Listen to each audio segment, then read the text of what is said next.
হিন্দু ধর্মগ্রন্থে ইমানের চতুর্থ স্তম্ভ নবী রাসূল সম্পর্কে কি বলা হয়েছে? সাধারণ হিন্দুদের বিশ্বাস কিন্তু আলাদা। তারা বিশ্বাস করে অবতারকে।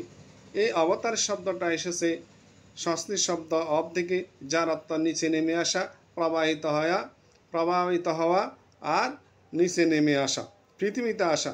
আর অক্সফোর্ড ডিকশনারি অনুযায়ী বলা হয়েছে অবতার মানে হিন্দু পৌরাণিক কাহিনীতে একজন দেবতা অথবা এমন কেউ যদি একজন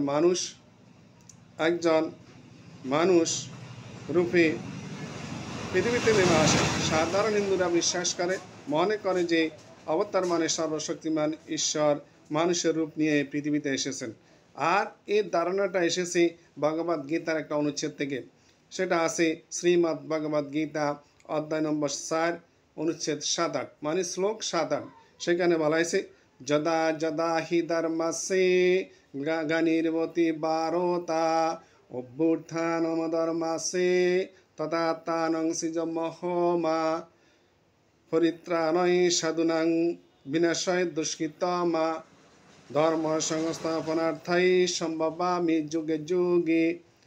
তার অর্থ হলো, হে ভারত, যখনই ধর্মের অধঃপতন হবে, অধর্মের উত্থাপন হবে, আমি যুগে যুগে অবতীর্ণ হই সাধুদের পরিত্রাণ করার জন্য, দুষ্কৃতিকারীদের বিনাশ করার জন্য আমি যুগে যুগে অবতীর্ণ হই।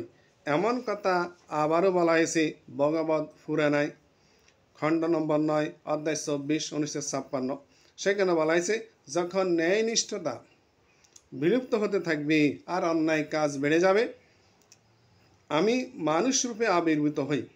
এটা তাদের ধর্মগ্রন্থ লেখা আছে। তবে অবতারের ধারণাটা বেশিরভাগ সাধারণ হিন্দুরা বিশ্বাস করে।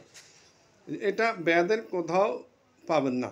হিন্দু ধর্মে এটা সবচেয়ে পবিত্র।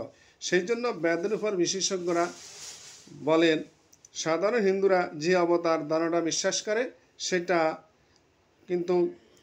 কিন্তু আলাদা। সাধারণ বিশ্বাস করে সেটা আলাদা। তাহলে অবতার এটা সংস্কৃতি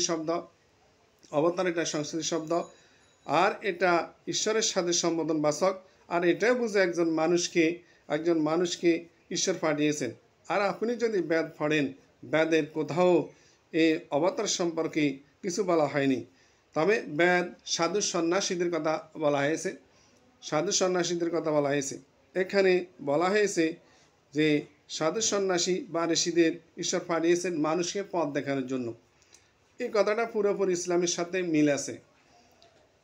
সর্বশক্তিমান আল্লাহ সুবহানাহু ওয়া তাআলা আমাদের মধ্য থেকে একজনকে মনোনীত করেন এবং তার সাথে উঁচু স্তরে যোগাযোগ করেন। আর এই মানুষগুলোকে আল্লাহ সুবহানাহু ওয়া তাআলা পথ দেখানোর জন্য যাদেরকে পাঠানো হয় তাদেরকে বলা হয় নবী বা রাসূল। আর হিন্দু ধর্মগ্রন্থে যদি ভেদের ধারণা দেখেন, বেদ আর ইসলাম ধর্ম একই কথা বলছে যে আল্লাহ সুবহানাহু ওয়া তাআলার মনোনীত মানুষগুলোকে পাঠান, আমরা তাদেরকে বলি নবী বা রাসূল।